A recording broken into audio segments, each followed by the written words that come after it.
Hey everyone! I don't know if anyone's on here yet. I got to get some of my other stuff set up, but we're actually out here late night. Going to do a quick live.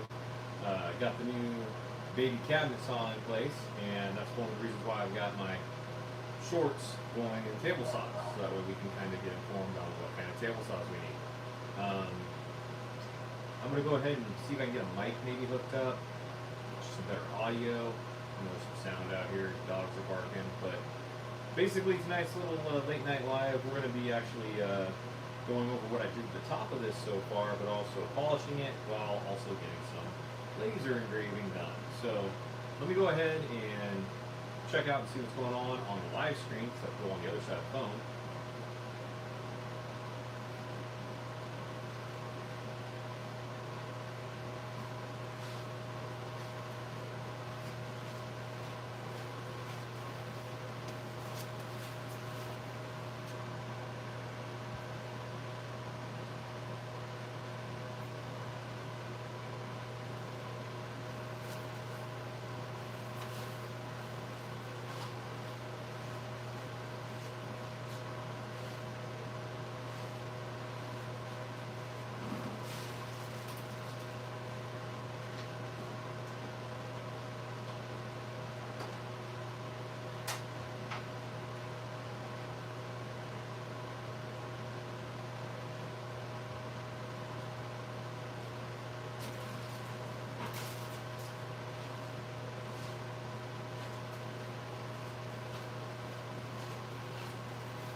Okay, and back. I'm going to go ahead and check and see if something's at least powered on so I can get on some type of chat. See if it's following now. If it is. So, if you're in there and I don't see that you're in watching this live, we're going to be going over the table saw here that I just picked up today and kind of the things I'm doing first to it before I get it all set up and running in the shop. We're going to do some waxing on it and some laser engraving done over out here. So, first of all, what do I have here? Well, I decided to upgrade from my skill, which is over here. My skill TS6307 with the bow fence. Thing's been a great saw, especially for an entry level, intermediate kind of woodworker, trying to get something that's got accuracy that you can easily adjust, fine tune. It's been a great saw. However, now I've gotten to a point where I'm trying to mass produce and batch out things faster, starting to work on some bigger projects, and I need a little more accuracy. This just isn't cutting it. I need some bigger workspace on it for those bigger projects. Also, because, as I went over in my tips and tricks, this is a job site saw versus this is a baby cabinet saw. It's a hybrid. The accuracy on this gets lost relatively quick. I sit there and I set it up. I can get it to within 1/1000th of an inch on the miter to the blade. The fence, same thing. You know, I might have only 1,000th to like 5,000ths of an inch off. And for the pieces I'm working on, they're typically pretty small. But by the time I've made a few cuts and some other things, it starts to kind of get out of accuracy. My 45s on it have always been kind of off. I know I haven't done the trick of adding a little bit of grease to make it cut a little more 45 degrees, so that way when you put it together, the tip of it's, you know, nice and tight, but the back end might be a little open and you can't see it. It's been great, but it was time to upgrade. So that's why we came over here. I was doing a bunch of research for a while on different types of saws, between contractor, job site, cabinet shop saw, and then I found this realm of hybrid saws, which are, like I said, the baby cabinet saws. They're essentially just a smaller version of cabinet saw. Really, they're not smaller in the means of size.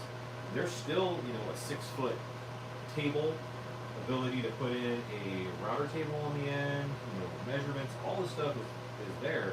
It's really just the motor.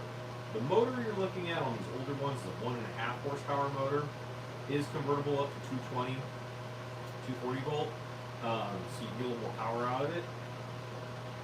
But newer ones are typically around 2 horsepower. When you look at like cabinet saws, they are going to have 3 to 5 horsepower motors. They may even be bigger, like especially with depth, outfeed tables, things like that. This does have a folding outfeed table built into it, and the accuracy is kind of in the same realm of where the motor is not mounted to the table anymore. It's actually mounted to the cabinet, or the trunnions of it are mounted to the cabinet. In fact, one of the ways that you can easily tell this, and I didn't go over my video, is adjusting your alignment of your blade to your table or your miters. On the skill over here, and you can't really see it, I'll try to roll it around here for you. It might come into view.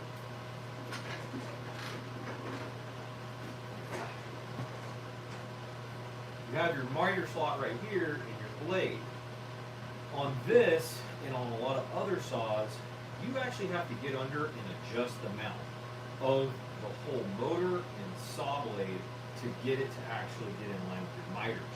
On this one, and one of the reasons why I like the skill, it actually has a wing nut with a little kind of plus minus set screw that goes through that actually adjusts this back end of the saw blade to be able to can it in or out and then lock it down. The problem is what I've noticed is when you start to lock it down and tighten it, it will tend to go off a little bit because you're just tightening the whole thing down, so you kind of almost have to leave it a little looser than you need and then play it in the spot, or tighten it just so it's just tight enough, which means it will eventually, with vibrations, loosen up and move on you. But if you're also trying to do the front to back, which I did do on this, you actually have to shim the bolts that hook the motor and blade together up to the table. Now, if you go over to the cabinet saw, or the baby cabinet saw, there's actually 4 bolts that are attaching this main table to the cabinet. And you just have to loosen them. You can come around with a rubber mallet and just kind of lightly tap it until these miters are in line with the blade. With the blades in line with the miters, depending on how you want to look at it. And then you just set it. And for the most part, because of the way it's set down and how tight you can get this cast iron, how heavy it is, it's really not going to go to accuracy too much. We traveled with this thing from, let's say, Roseville to where I'm at in Rancho, and that's a good 45-minute drive, 18, 20 miles-ish. On the back of the trailer, strapped down, and when I got it home and I checked the alignment for the blade to the miter slots, I was only 0.02 of an inch out of alignment, and I was actually kind of the way you don't want to be, where it's making it tighter in the back. But that's, bouncing around in the back of the trailer, even if it's strapped down, that's pretty damn good. Now, I am going to do some little bit of cleanup on here. What I've done so far, I didn't record because I was trying to get this going and some other things, is I actually have the tabletop used to be a lot dirtier. There was some pitting and rust, little light ends of rust on it. So a way you can clean your cast iron really easily, go to your big box store, Amazon, whatever you want, pick up these Brillo-ish pads, the 3 different levels, which are basically a really coarse, a medium, and then a fine. Get yourself some penetrating oil. I just got the 3M penetrating oil. I know a lot of people use the spray ones. I like 3M, so I went with them. spray it or spritz it on, wipe it all in, let it sit for 15-30 minutes so it penetrates into that rust in the metal, and then come back. Some guys will actually put it on their random orbit. I pulled that out and tried it. I didn't like it. You can get the pads a little better to fit on it, cut square to it. I just went back and forth with kind of the natural grain of everything until I got all that dirt and rust off, and then I moved, wiped it down, still left the oil on, sprayed some WD-40 some more, with penetrating oil on. I went to the medium grit, and then finally the fine grit, wiping it down with cloths, shot cloths, in between just to get all that extra dirt and grime out of it. And I mean, it shined up beautifully. And on the last one, I mean, everything came in. There's some scuff marks and things here I could go through where it went across the grain. I'll deal with that later on another big cleanup when I need it. But I mean, this thing's way shinier than what it was when I brought it home. And now what we're going to end up doing is putting paste wax on it. So I've already used acetone, mineral spirits, paint thinner, or excuse me, lacquer thinner, nitrate alcohol.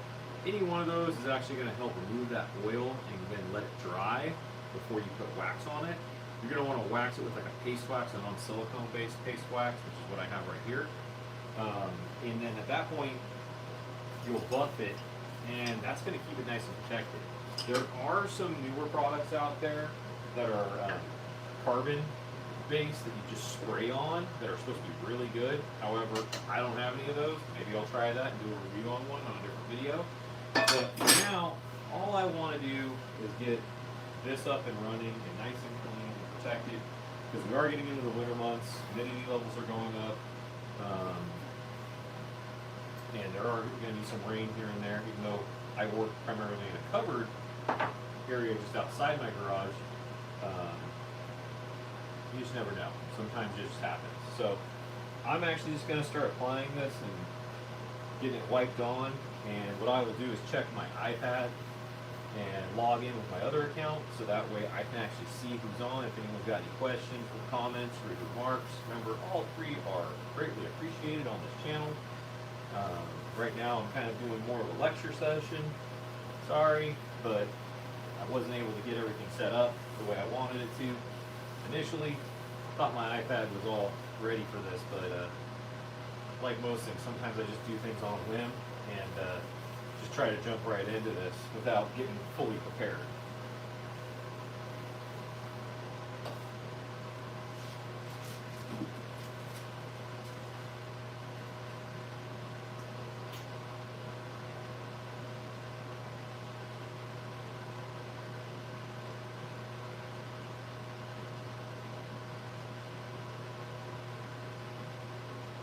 Excuse me, I'm just going to log in here and see what's going on. It's kind of late, almost midnight here.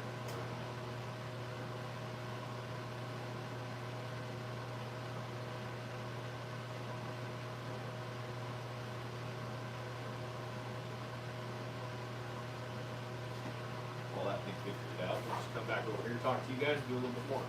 So yeah, I can't remember which one this was. I think this was the Minwax. I did have some old SC Johnson, thought they would still make that stuff, and I think it got super melted one day and just turned into liquid because it was a hot summer, and I ended up throwing the can away. And then I think about a year later, when I actually got some more cast iron tools, all of a sudden I found out that they stopped making it, discontinued it, and now, it's like $200 something on Walmart for a can, and if you go on eBay, it's about the same. People are actually selling used partial cans for anywhere from $40 to $100 and something dollars. But oh well, the Minwax is supposed to work pretty good too. So we'll just see how this works, and then, like I said, maybe we'll try the carbon stuff later.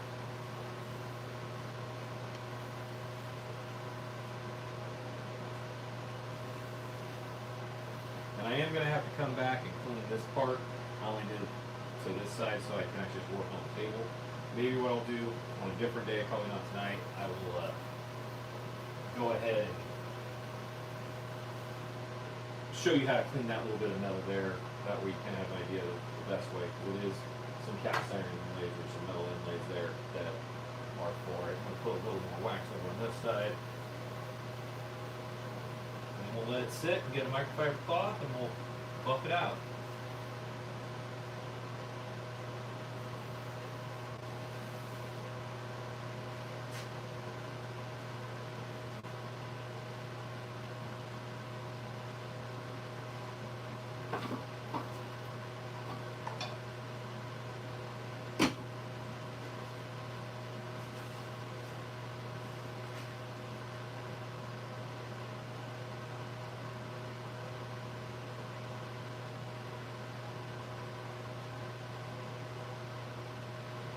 Alright, there we go. We got 5 people watching. Below all, I'll try to see if I can check comments. If you're there, you get a chance, throw a comment up, and I will answer any questions that come up. But I'm going to go ahead and just keep working.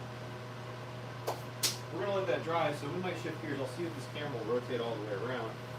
I am working on slate engraving currently. I actually have a little small order for a family friend. Get that's dry. And we're going to set this in the engraver and kind of get to see what goes on over there. So my slate, I just clean with rubbing alcohol or the ISO alcohol, the stuff that's 99%. And then I hit it with a lacquer and get it nice and shiny.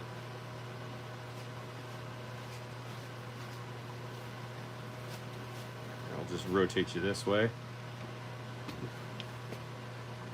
See if you can see the stuff over here. There you go. Look at that. There we go. So inside here,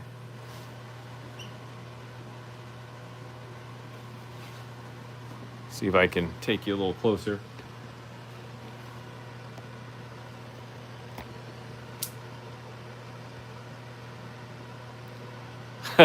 Yeah, they're in that big thing there. Also, note to self, retired law enforcement, military, so you can take your guess of what's in there. So this is the setup here. This is my little jig I got set up for the laser engraver and batching out my coasters. And what I like to do is look at the coasters, and if you notice, see if I can get you to get it in shine on this. See how you can see almost like, we'll call it the grain of the rock. It's the structure of the rock. I like to lay it in there vertically. I feel like that gets the best engraving on it. They do say the same thing with your wood when it comes to doing grains of wood and doing engravings on it. So I will lay those in, and one of the cool things is they always seem to come out in like a scallop kind of pattern. So I always put the small end to the bottom, big end to the top. This here, and get everything locked up and in, and then we'll move over and you can see how the computer and everything works.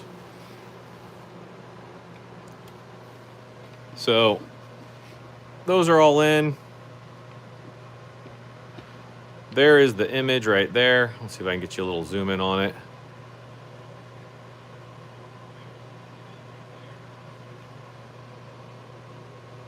That is what they wanted for the logo. And I'll zoom back out. And that's going to go on these. So pretty simple system here. If you use Xtool or not, all you got to do is drag the little laser beam over the coaster. Go ahead and shut it. Click the auto measure. It will automatically measure the distance for everything, get it all set up. And then we'll move back over to the computer and we will actually get it set up to put the areas out for each slate piece. And once each slate piece is done, then we can actually go and engrave it. So now that we have a distance figured out, we come over here, we click the mark processing area. There is a batch fill. I don't use that just because I tried it once, it went okay. I think it would work a lot better with their new stuff. Right now, this has kind of been my go-to. I push everything up to the top right corner, measure everything from that top right corner over and down, and it goes relatively quick once you get the hang of it.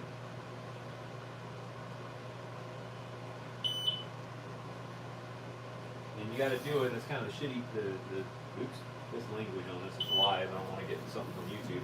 The hard part with it is you really gotta make sure you line things up best you can, kind of guess where the point would have been, because a lot of times the corners are chipped off. And so you just kind of got to line it up, get it just to where you need it, click it, move it over, do it again. And once you get all of them done,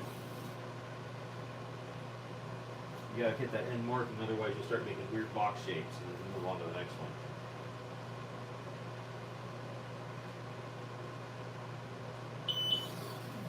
But like I said, you get pretty quick at it, kind of figure it out.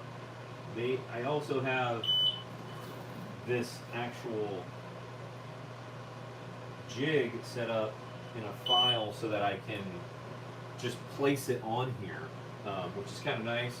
However, the problem that comes up with it is a lot of times if you don't have the piece centered right, or the piece is a little bit smaller, it doesn't center. So I actually like kind of just doing each piece and centering it. I just feel like I have better luck with everything. So there we go.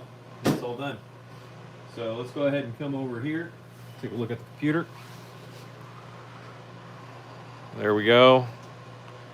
And if you're popping on and you can, go ahead and set a comment out there if you got a question about what's going on. Much appreciated. Also, if you're on the TV, show me that you're on the TV by hitting the like button if you can.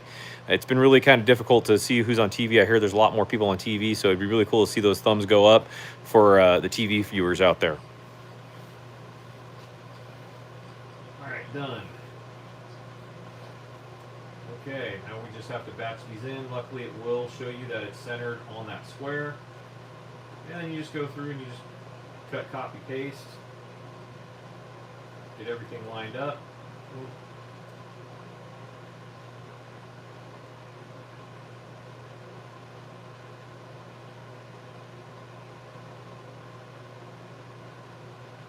Sometimes it has to be really fine on it. And then once I get these last three done, I'll just hit the go button and we'll be off to the races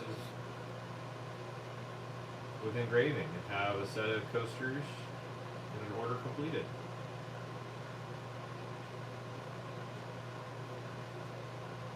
Six coasters, 23 minutes. Pretty easy. And off we're running. All right, I'm gonna go ahead and switch back over to the table. Or I should say cabinet saw. So let me get you set up over here. Sorry if I don't see comments that pop up live. I'm still working on figuring it all out. And if you guys get a chance, please like, subscribe, hit that notification button. I'm gonna try to do more lives late night, other around places, do some chats with you guys. I really do appreciate you guys all tuning in and watching, especially this hour. It helps me keep awake and get this stuff going. So I'm going to go ahead and get you zoomed in over there, and we're going to go ahead and buff that table out and kind of go from there.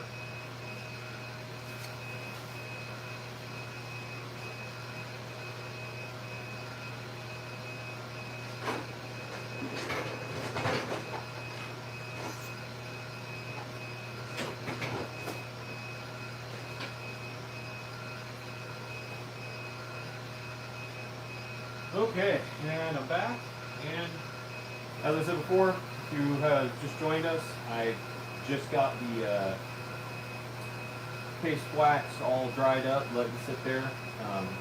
Beforehand, I scrubbed the whole table down, and I'll be doing a video on that later. So let's just go ahead and polish up this wax.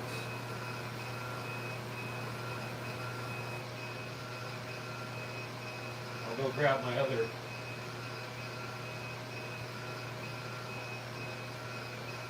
so I'll grab my iPad over there so I can see if anyone puts a comment in or has a question.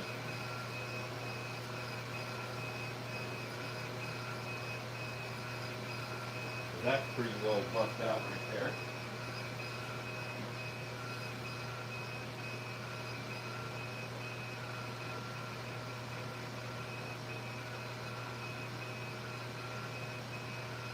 Alright. me grab a piece of wood and let's just give it a test and see how it slides.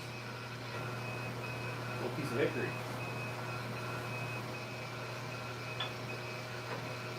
Like butter. I'm sorry, you probably can't see that. Let me come over on this side. I'll buff this one out. So yeah, this is just that min wax, paste wax. I wish I had the old Johnson & Johnson, or SC Johnson. Not Johnson & Johnson, that's baby stuff. Unfortunately, my brain gets a little swapped between the two. I've taken care of the two kids.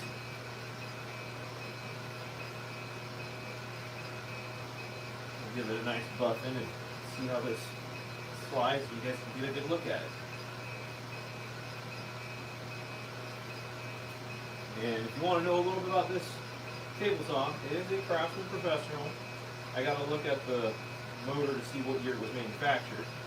But they were manufactured, I think, starting in like the late 90s, early 2000s. I think 2004 is what most people said they were being put out in this version. And they're kind of that category of hybrid saws, the baby cabinet saws. It's a 1.5 motor that can go both 110 or 220, and is set up currently in a 110 configuration. If I ever get a chance to put 220 in, then I would probably upgrade it. As a 110, it's on a 15 amp circuit. You go up to the 220, it will run on 7.5, or it only takes 7.5 amps, because math. And there we go, that's nice and polished. And here's your test to see how slick it is.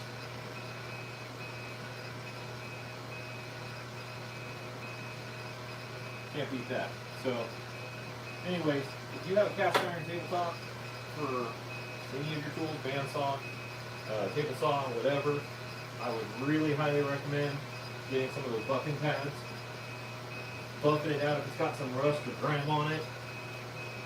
A little 3M penetrating oil, WD-40, clean it all off, then get that oil off with some denatured alcohol, mineral spirits or acetone. Lacquer mineral work. That's what I ended up using mainly online with some mineral spirits afterwards. Get it nice and dry, and then give it a nice paste wax. And man, it really makes it nice.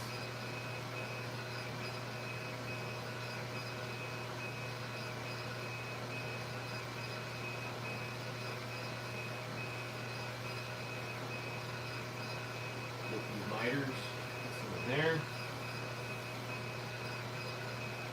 Alright, let's just get the whole thing to feel now. Yeah, that's nice and smooth.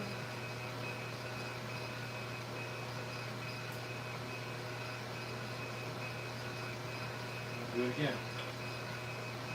I mean, just like so easy.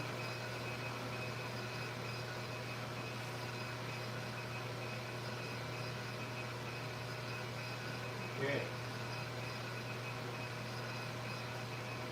That there's 10 of you on right now. If you can, if you're on the TV, hit that like button just so I know that you're on the TV and you can't really comment.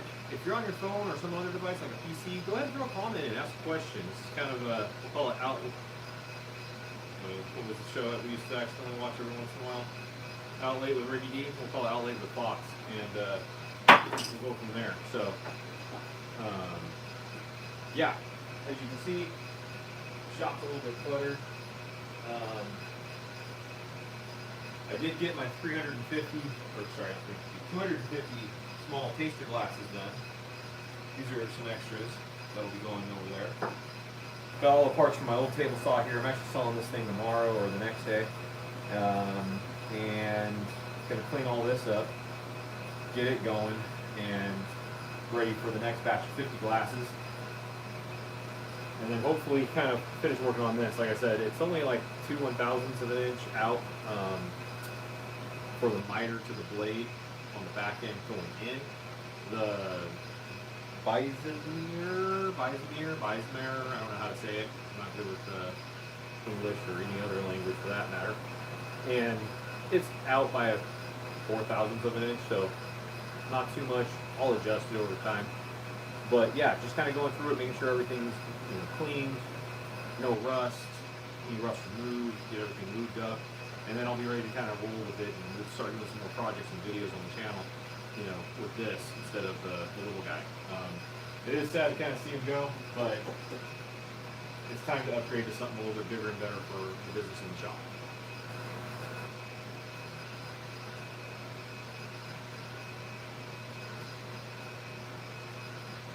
And if you're out there and you're listening, any of you guys actually doing laser engraving or woodworking, if you can comment, throw a comment in there which of the two you prefer. If not, give me a thumbs up for, we'll say, woodworking and a heart for laser engraving.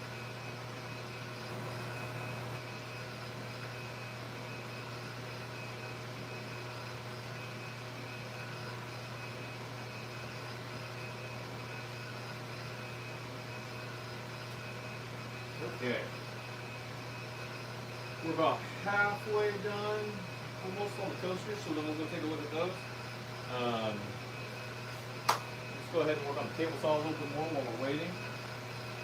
Get some of this stuff out of the way. Came with a couple different throw plates. This is actually an aftermarket one, MDF 0 clearance plate. The guy who bought it came with it. It's alright. I'll probably go with a different material. They have some plastic ones out there that seem to work pretty well. Honestly, this little back piece here doesn't hook in the back as good as the original metal ones do. You can see it doesn't shake very much, just side to side, but not up and down. This one was just rattling all over the place, making it pretty loud. This is the actual miter gauge that came with it. And just to show you a difference when it comes to quality of product, even from 2004 to 20, well, we'll call it 2021. That's when I got this guy. 21 or 22.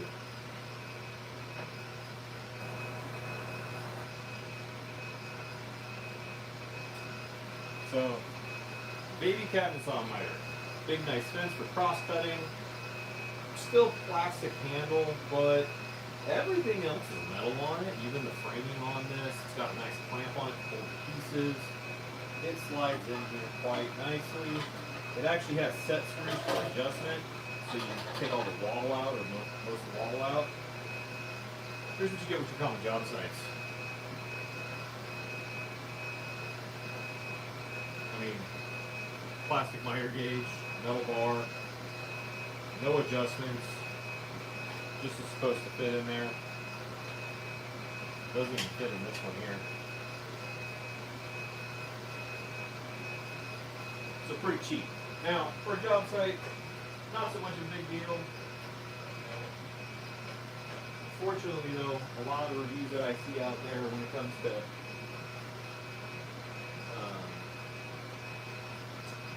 a lot of the reviews I see that comes out seeing these with bigger cabinet saws, companies are still only giving you like plastic stuff.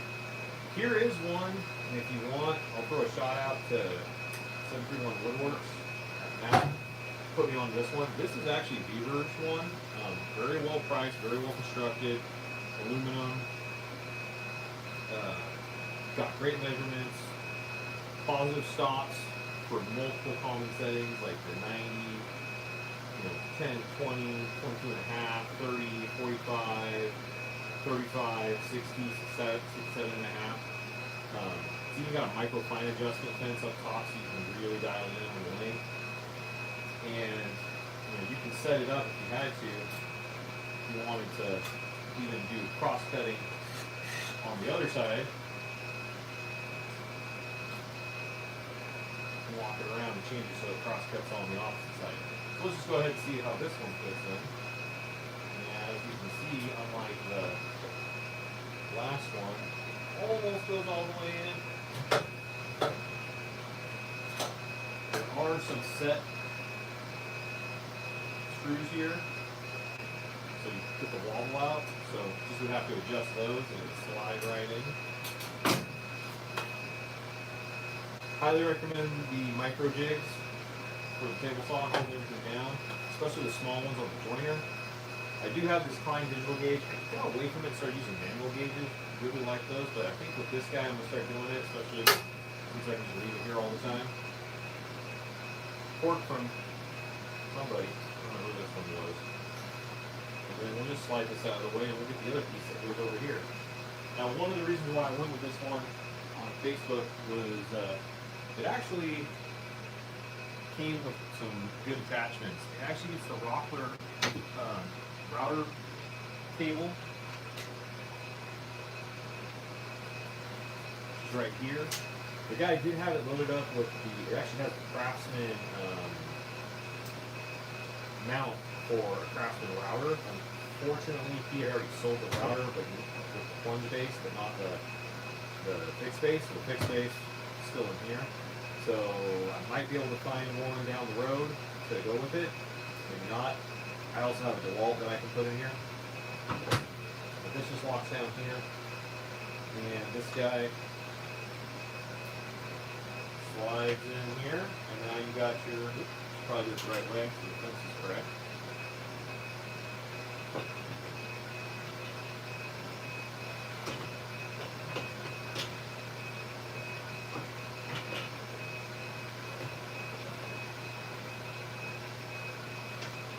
Go. Now, it's set right.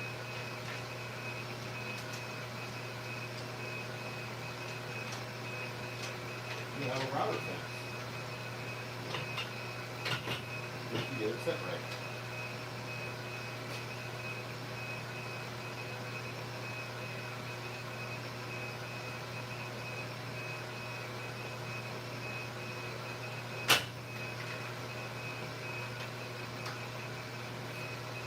So yeah, just kind of gets rid of having. I used to have a,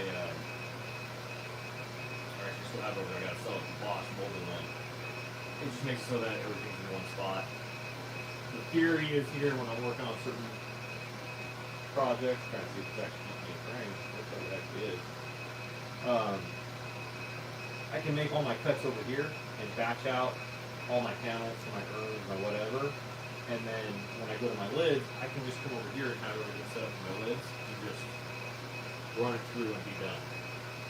So, definitely looking forward to that. I did have, if anyone on the channel or watching can help me out with this one, it did come with this Taiwan based, I believe it's for cutting tenons. It's got a bar going to miter and a lockdown.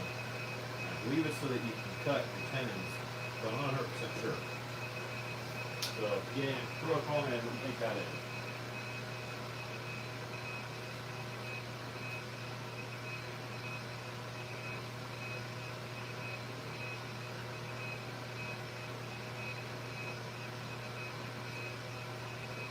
And if you can and you're watching, and you have the ability to, whether it's on the TV, your phone, please hit that like, subscribe, or notify button. I will be doing this more late night. Maybe you're just trying to listen to my sultry voice to put yourself to sleep.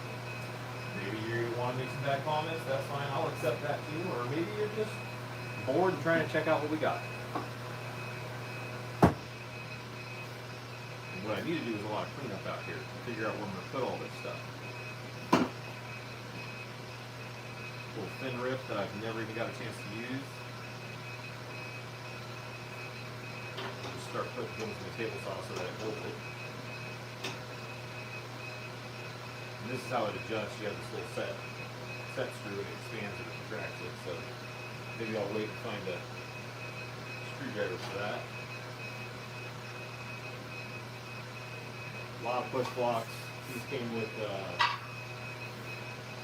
the Cut Tech joiner. Also, if you are watching, you want to check it out. If you're into woodworking, you're looking for a joiner, go check out my video on the review on the Cut Tech joiner, 12-inch. They have different model options, I think ranging from small 6-inch all the way from 6, 8, 10, 12. I got an affiliate link in there you can go to, but really awesome brand. They basically make linen, shop pots, and a couple others. But they're typically, since they're the primary manufacturing company, they're the manufacturer of the brand, they do a lot of upgrades before they go out to the others. Excellent customer service. I bought mine off of Amazon at first. They actually had it mislabeled and sent me the wrong size. And then Cut Tech recognized that when I called them up and said, hey, we've had a couple calls over the weekend for this. Had me cancel my order and send it back. Placed the order for them. I actually got an extra 10% off for being military law enforcement. So I got it cheaper than Amazon with the shipping already included, or free shipping. They're based out of San Diego, so if you're in California, I had it to my doorstep in like 2 days.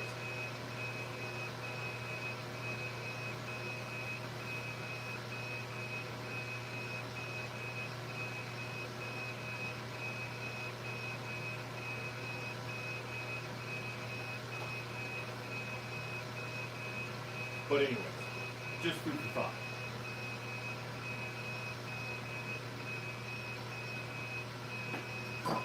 So hopefully some of the other stuff going on in the shop that I'll be going over is kind of a simple DIY, we'll call it shelving unit. I actually have it behind you, you haven't seen it, but it's going to be going over here, just 2x4s of plywood. All where my bolt screws and all this stuff here, this all came from my home.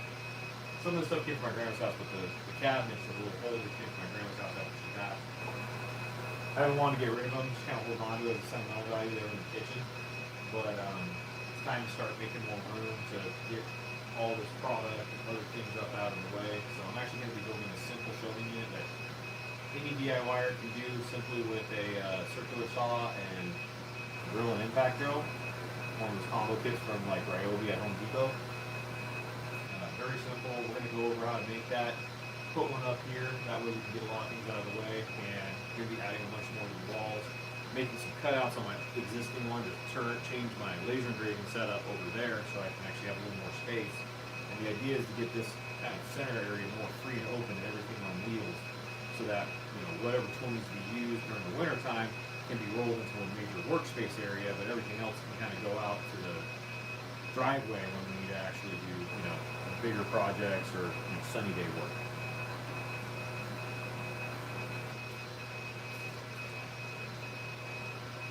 But sorry if I turn my back on you guys. I will try to take that with me, but it's charging. We basically have not got fully set up here. If anyone out there actually does recording of their own stuff in their shop, please let me know what you like to use for like live streaming. Currently, I'm just using my phone, so I can't see what your comments come out if you put a comment out unless I look at the screen behind me. I am looking at trying to upgrade and change things around to where I will have an actual stationary camera that will have tracking so that it can watch me walk around the shop. I can show you guys stuff. And then we'll call it a fixed camera onto a similar setup that the phone's on, where I can actually take you overhead, be able to see what's going on for measurements, laser engraving, table work, you know, close-ups, things like that nature. So we're just trying to get things going on this channel, improvement-wise, trying to help you guys out, get some better content. But yeah, and like I said, questions, comments, remarks are all greatly appreciated. I'll take a look and see what's on there. I'll pop over to the back side of my phone, because a lot of times the comment that doesn't need the moderation might pop up on there. So I'm going to go ahead and stop it real quick and go over there.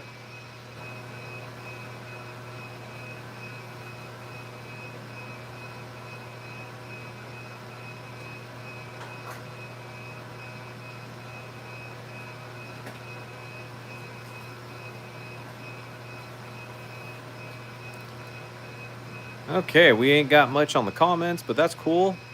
All right, well, let me take you over to the laser engraver. We're getting ready to be finished up. You can kind of see where it's at and what's going on.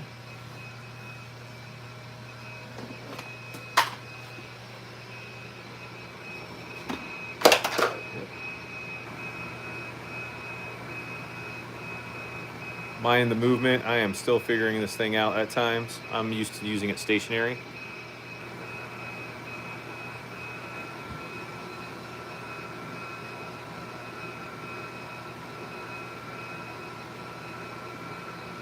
There you go.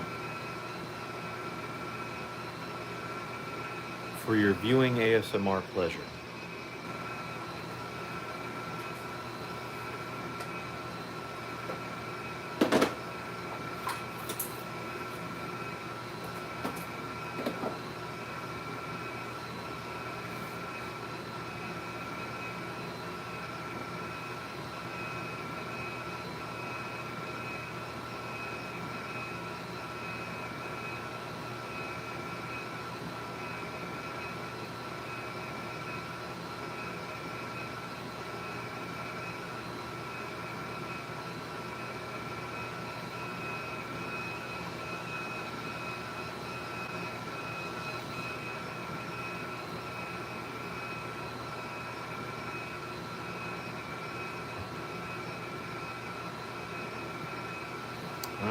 got the feet to finish, it looks like, the legs and feet, and then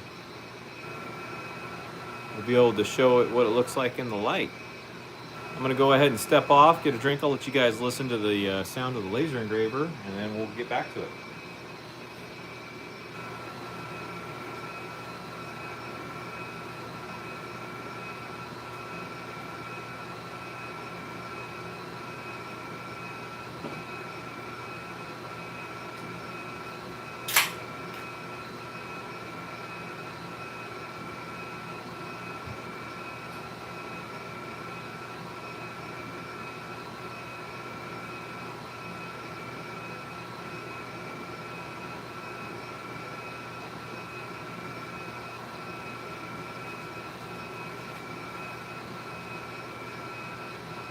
And if anyone's familiar with X Tool, go ahead and throw a comment out there what machine you use or what you like to do primarily.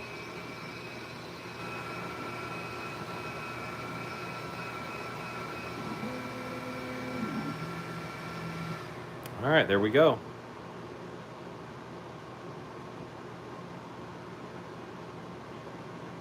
Bam. That's what they look like when you do the lacquer on top or any type of poly spray, whatever. It really makes a good, nice contrast. So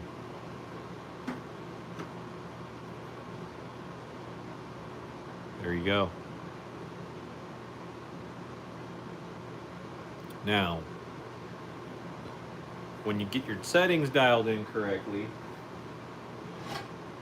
and everything working really well, you can actually make some pretty cool designs, including pictures of people.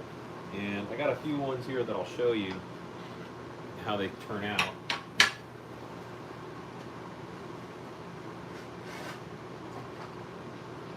Just gotta find the one. So, here's the Fox and Kit WoodWorks one. Left a little space here in case I want to add something down the road. This is a design that I'm working on for an air show. Let me get the light there. That way it has the old school chalkboard look.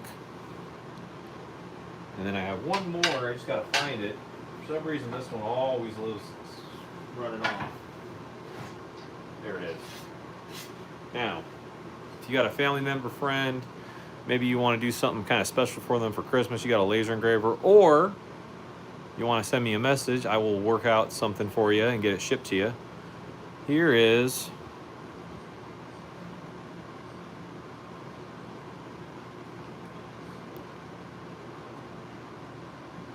a photo on slate. So this is actually my Uncle Barry, Vietnam vet, avid fly fisherman. It's a little dirty, you gotta wipe it off a little bit and give it a little clean. But he loved fishing, going on Christmas trip or fly fishing trips. Christmas Island. This is actually an image of Christmas Island rotated. This is the coordinates lat long, and that's his picture with some of the locals. And that is engraved onto the slate with 3 of the main target fish that they go over species-wise over at Christmas Island. I do have a video coming out down the road going over how to prep and get your slate ready for this. So if you are into laser engraving or any of that, stay tuned. It'll take a couple more weeks to get it fully edited. It's going to be a 3-part series, but definitely a really cool product to work with. And if you learn to adjust your settings, you can actually get some really cool effects with it. As you can see, these are more just of a gray-white scale on it, but you can actually get them to even get some golds and blues. I'll show you I have a tester piece that I keep all my testers on, so I know what kind of settings I need to go to with what look I'm trying to go for. And I found out you can do a lot of different things. You can also do a lot of different things with the IR, but the IR is extremely slow compared to the 40 watt. And honestly, I'm waiting to do some testing, which I might do later tonight or tomorrow on metal for knives. So, as you can see here, I guess I should flip it the right way. Here are my different settings, different speeds, different powers, and you can just get different variations. And if you start going really slow and more powerful, you actually get some golds and tans and yellows in there. And then this is kind of my big grid on it. On the reverse, just kind of an easier one to see, figure out what's going to work best. If you start going too slow, too powerful, you actually almost start to get it to bubble and melt and pop out.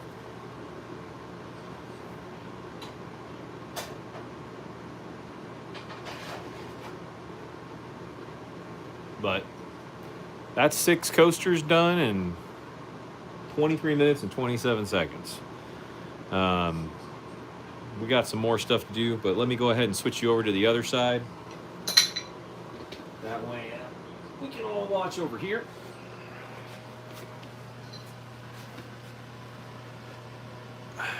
I will be right back. And again, if you just joined, I see a bunch of you just pop in. We're up to 23 people. We hit 31 just a second ago, a few people left, but that's probably the most I've had at one time. If you get a chance, hit that like, subscribe, notify button or notification button.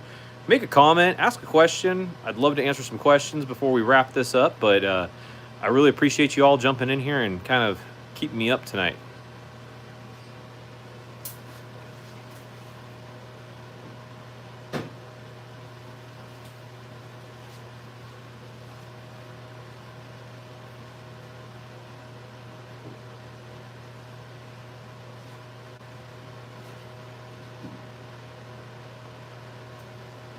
All right, now we're back over here. Is it following me? Yep, it's following. Cool. All right, well, we're going to do some cleanup with the table here and kind of try to get some organization. Like I said, if you got some comments or questions you'd like to throw out there to me, that would be much appreciated. I'd love to answer. Oop. Gimbal lost track. I didn't like that. I'm sorry, guys. The gimbal has a automatic feature of if it loses balance, it'll save its motor essentially. So let me get it adjusted.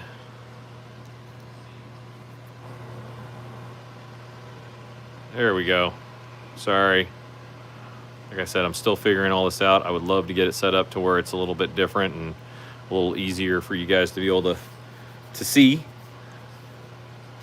But let me go back on the other side and we'll work on some cleanup.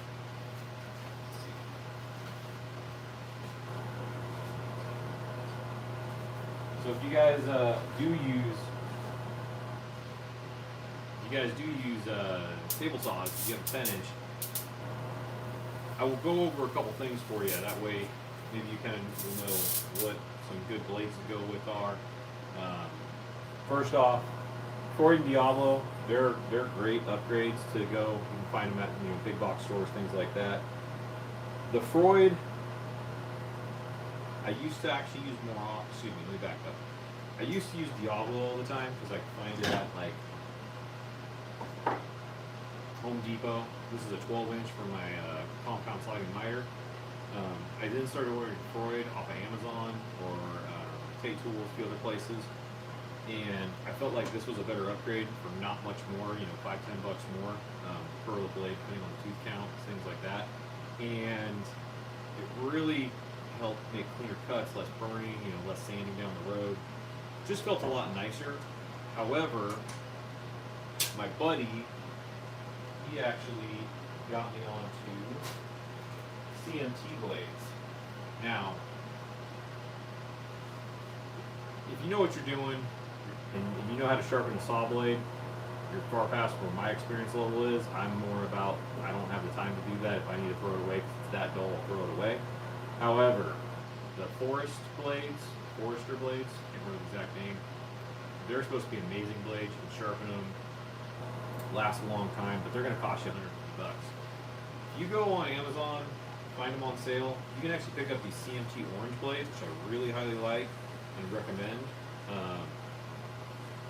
For like $50 range, which is really similar comparatively to like the Freuds and the Diablos. You might get those a little cheaper on sale, but these blades, butter smooth cutting. I actually just changed out the blade in the new table saw I got, or I should say new table saw, because it ain't new by any means. It's old enough to drink.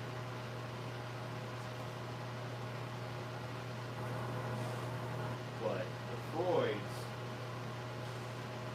I'll show you. I'll try to not cut myself on these. Here's the Freud.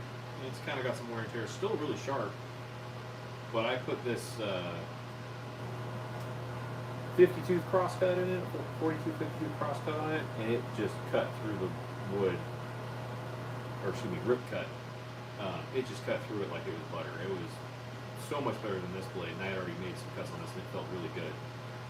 When you're looking at some of the table saws, especially if you got a table saw like this skill over here, or even this baby cabinet saw where you're looking at like maybe a half to 1.5 horsepower motor, regular blades are going to work on it, but if it can adapt to a thin curve, highly suggest going to a thin curve. You're going to be wasting less material, plus it's just going to be, you know, a smaller mass that motor's moving through a thinner cut, and it'll make your cuts easier. Put a thin curve on that one, and it just went right through it.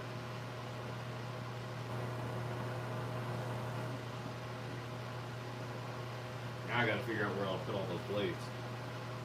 Also, if you're looking at doing dados, Freud makes a good dado. I had it for a while. It's kind of just a run-of-the-mill one. Pretty standard. You know, 2 outsides with the chippers in the middle. You can find it on sale. Tay Tools has had it on sale a couple times. Go with that CNT Dado Pro, the European version. It actually has locks that lock it together when you're doing over a 1/4 inch. Really makes it nice and tight and secure. Also, you're not going to run into the issue that if, you know, something does get stuck or chipped, it's not going to fly apart into a bunch of pieces. It's all locked in as one unit. It's going to keep it together better. I really like that about that. So, just a thought for you. And while I remember about it, because I don't want to forget it.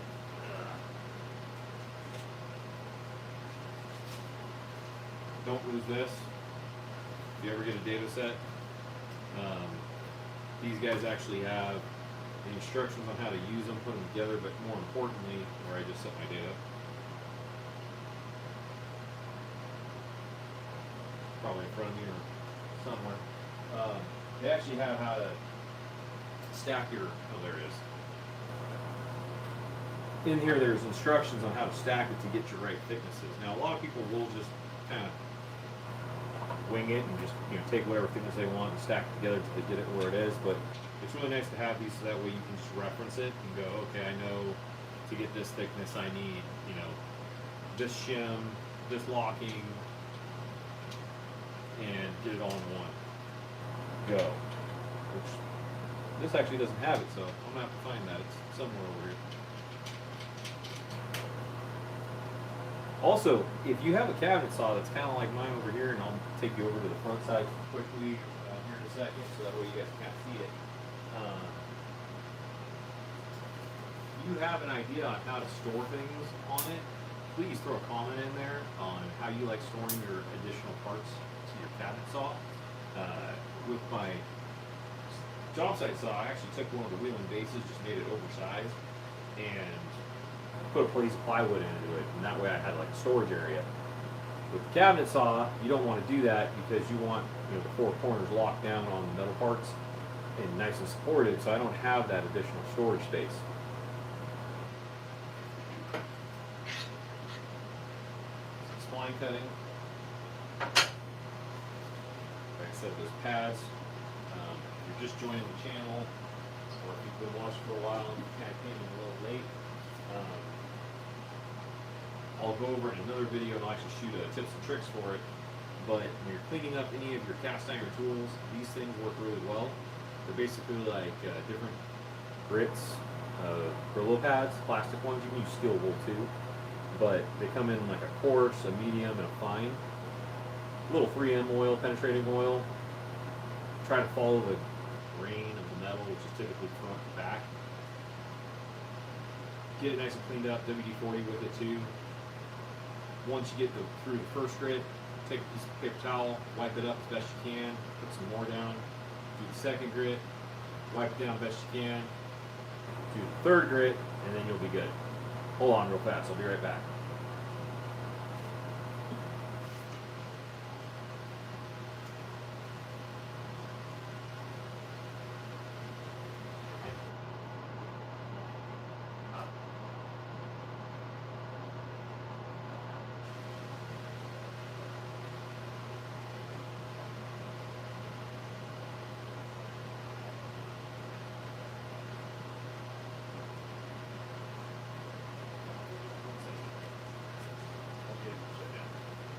No, I've been on for like an hour. I don't need to be on anymore.